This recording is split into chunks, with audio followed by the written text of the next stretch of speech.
Total knee replacement versus partial knee replacement కి difference ఏంటి? So total knee replacement మన joint లో 3 కంపార్ట్మెంట్లు ఉంటాయి. ఇన్సైడ్, అవుట్ సైడ్, లోపల సైడ్, బయట సైడ్, ముందు కంపార్ట్మెంట్, నీ క్యాప్ కంపార్ట్మెంట్.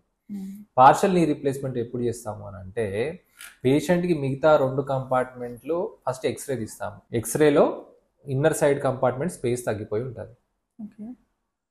అవతల బయట సైడ్ ఇంకా ముందు సైడ్ పెద్ద చేంజెస్ కనుక ఎక్స్రేలో కనపడకపోతే ఒక ఎంఆర్ఐ తీసుకొని రమ్మంటాం. ఎంఆర్ఐలో మళ్ళీ కన్ఫర్మ్ చేసుకుంటాం.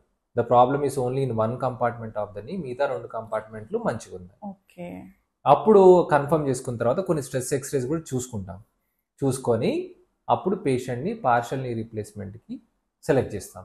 Good thing about partial knee replacement ఏంటంటే ఇది మొత్తం రీప్లేస్ చేయట్లేము, ఓన్లీ ఒక సైడే చేస్తున్నాం కాబట్టి దీని పోస్ట్ ఆప్ రికవరీ చాలా ఫాస్ట్ ఉంటుంది.